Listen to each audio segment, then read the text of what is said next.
ang Iloilo Province ang may pinakamadamo nga kaso sang dengue sa bilog nga Western Visayas. Delikado ni no, ilabi na bala sa mga kabataan bala no, because sa datos naton, sa impormasyon ta kagabi do siyam na kunong na record nga napatay no because of dengue no. And ang common sa ila is that halin ini no, kalabanan no, mga kabataan. So storyahan tari dapat no. Upod naton subong sa piyak na linya mga kaaksyon si Dr. Angelo Garbino, the head no sang Municipal Health Office sang Banwa sang Lambunaw. Dr. Garbino, good evening. Live kita sa Action Radio, si Brian. Firing line, sandala ng mga naapi. Firing line, sa panig ng katotohanan. Firing line. Dali lang gid no, check taliwat aton sa ring signal no with Dr. Angelo Garbino.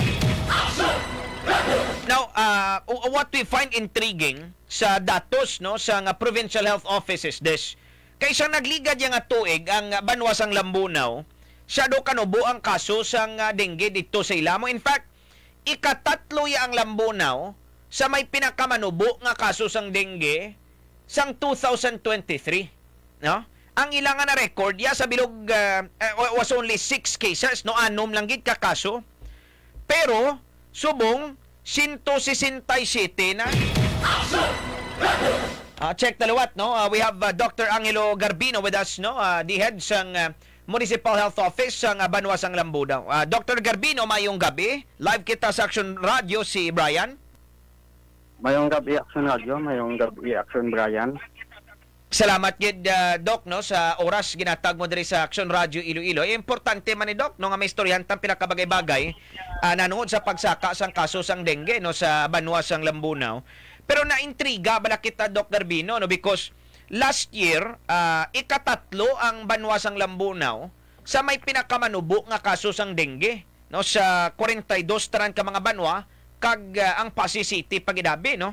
But this time ikatatlo ang Lambunaw sa may pinakataas naman nga kaso sang dengue, Dr. Garbino? Yes, Action Brian. Oo. Ano nga ton nga lantaw kung nga may stark contrast bala no nga from the lowest, the top 3 lowest now to the top 3 highest bala, Dr. Garbino?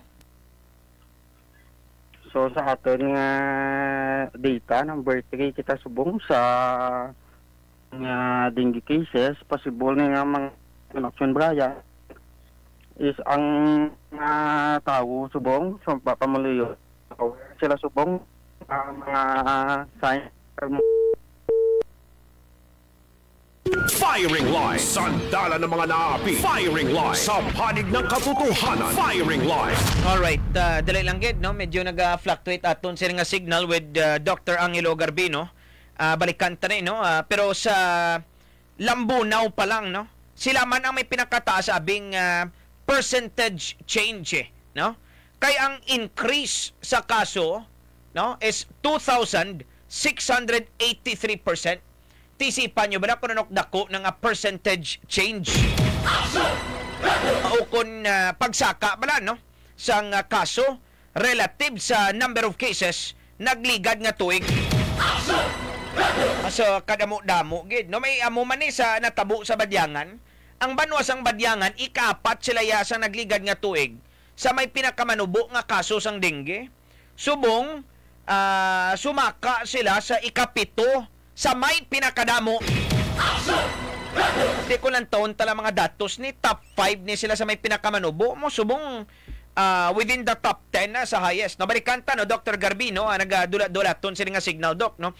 Again no, anong aton assessment Doc no kung nga gulpiada ang pagsaka ni berasang cases nato no kumpara naton ligad tuig, Dr. Garbino? Isa sa mga factors Action Brian no nga posible man nga ang aton nga mga pamuluyo subong aware na gid sa dengue kag kung may mga sintomas na dapat kayo sang hilanat nagapa-check up na sila dayon sa aton nga mga issue kung sa aton nga hospital. Oo. Isa pag ka factors ang El Nino Nga kung sa diin ang mga tao nagasagop kang support sa tubig sa mga drum, container. Mostly sa mga suludlan, way nagakatakpan, wala mga cover. So isama na siya ka breeding place sa atin nga mga lamok nga magnitlog sila pala. Kay ko lang Kay ko lang taon taga ni Dr. Garbino, no? Sa data halin July 28 tubtob August 3, duha lang ka mga cases ang nagdugang no sa Banwasang Lambunaw. Kag sa amo ni nga panon nagsugod na niyang tig-urulan no Dr. Garbino. From January 1 to August 3, 167 cases tanan no. May meaning to say no kung ginalantaw naton balang rason nga nag-istaka kita tubig kay El Nino, may mga drums kita basi gin-istaran kag ginitlogan abisang lamok no Doc Garbino. Sang El Nino amat-amat na gid man nga nagadamo ang cases nga ma-record nyo dira sa Banwasang Lambunaw, Dr. Garbino. Yes, Action Brian, no? As early as mga February pa lang is may mga record na kita sang dengue cases. However, mga gamay pa lang kag sa amo nang bulan February or March may amo ang na-record na to nga may dengue deaths kita. Oo. Isa ni ka death case no Dr. Garbino. Ang 5-year-old nga bata. Oo. So okay. After kang mga series kang dengue cases action man dayon ng atin nga banwa together with the MDRRMC aton nga mga barangay nakunda kami mga panglimpyo, advocacy, nagafogging, spraying. Yeah. May meaning to say sa kay bara mo kung kisa bilang ginapaminsar naton bala Doc Garbino no ngati kumo El Nino in fact to the extent no pila ka mga areas drought gid gani mo as per pag-asa ngati mala laban-laban di ginamangitlog ang lamok no kiti way tubig iniya nga kay ti kumo nga may mga records na kita that is saying since February to March may mga cases na kita of dengue. Pwede naton gid ma-charge no bangod sa ginaistaka nga tubig sa mga pamilya sa ilang mga pamalay Dr. Garbino? Yes sir. Kag ang isa man ka factors go is ang atin nga dengue may ara kita nga every 3 to 5 years nga epidemic cycle. Or epidemic nature ang aton nga dengue. So isa man ka rason nga gulpi man nagtaas ang aton nga cases. Yeah. I wonder nga muna no Dr. Garbino. Narabatyan nato ni Ligad no because in 2019 nagkadtugi gani di si former Health Secretary Francisco Duque III no kay karamo-damo pito cases of dengue. Ano ni nga 3 to 5 years naga-mutate ining lamok Doc Garbino and every 3 to 5 years nagadamo sila gulpiada. Why tagi kamaan kang rason gid pero na notice sa data no nga amo na nga time usually amat-amat sa kaang cases. Oo. Okay. Sa alin sang una no bobotang abi naton in the past 5 years lang abi no Dr. Garbino since 2019 lang abi or sang 2019 nag-amo man kadamo ang kaso sang dengue sa Banwasang Lambunaw. Sang 2019, yes. Damo man ang kaso sa Lambunaw sa 2019. Oo. Were you among the top 10, abi, highest cases of dengue sa probinsya sang Iloilo?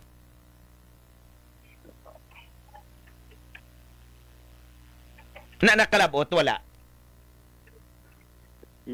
Wala pa po. Wala? Dita po do. Oo. Lang. Yeah. Kay gina-check bala naton sila bala Doc no if this is a first time bala no for Lambunaw na nakasulod abi sa top 3 bala no with the most highest no with the highest case of dengue. Actually sang mga months ang mga June, July number 1 ang sa Lambunaw subog amat-amat naman ang cases tang mga number 3 na kami. Subong nga tuig. Oo. Pero first time ni Doc Garbino nga nagtimbuok mala no kag nakasulod ang Lambunaw abi sa amang upod sa mga banwa nga may pinakamataas nga kaso sang dengue. Yes, first time po. Sa Doonan 2019, nagdamo man ang cases to wala kita exact data nga malantaw kung nakasulod din man sa top 10 ang sa banwas ng Lambunaw. Okay, sige no. Sa aton nga listeners no, we have the head sang Municipal Health Office no sang Banwasang Lambunaw. Kung lang taon tabala Doc Garbino sa attack rate no per 10,000 population, maghambal gali kita sini attack rate amo ni siyang proportion no sang tawo kag kun ano kadamo silang naigo sang isa ka partikular nga balatian sa depende no sa relative sa populasyon abi no Doc Garbino. So we have 21.03%, meaning to say sa 10,000 population sa Lambunaw, 21.03% of that amo ni silang naigo no sang dengue no Doc Garbino. Every 10,000 ka population. So isa pa ka mga rasyon is ang dako nga population man sang Lambunaw kag ang mga balay-balay tupad-tupad lang mostly kapin pa sa mga area pa nga may clustering of cases. Okay. How many barangays do we have sa Lambunaw? Sa Lambunaw, we have 73 barangays. Okay. And how many barangays ang may case na sumungsang dengue? Ang aton nga mostly sa mga barangays mga Okay. Budlay kayo signal to sa Lambunaw. Firing line. Sandala ng mga naapi. Firing line. Sa panig ng katotohanan. Firing line. Balikan tabi no si Dr. Angelo Garbino ang head sang Municipal Health Office no sang Banwasang Lambunaw. Ang ginistoryahan nato no kay langit lupa gwa niya no ligad tuig sa Doknubo tapos subong kulpiada nagsaka because sa taran-taran nga mga banwa ang Lambunaw mo may pinakamataas nga percentage nung pagsaka. Abarikan talwat no so rigid no Doc Garbino kagautod-utod aton sa nga signal out of all the barangays no dira sa inyo sa Banwasang Lambunaw pila na ang may ang naka-record abi no sang kaso sang dengue Doc Garbino? Among sa 73 ka barangays almost mga 60 plus na ka barangays ta may mga kaso ka dengue. Okay, so ilisip pilang nahot na lang galing wala pa Doc Garbino? Tapos sumikli mga 64 or 63 ka barangays ta ang may ara na ganyang kaso. Oo, 64 or 60. Out of a total of pila gani sila mo ka barangay 70? 73.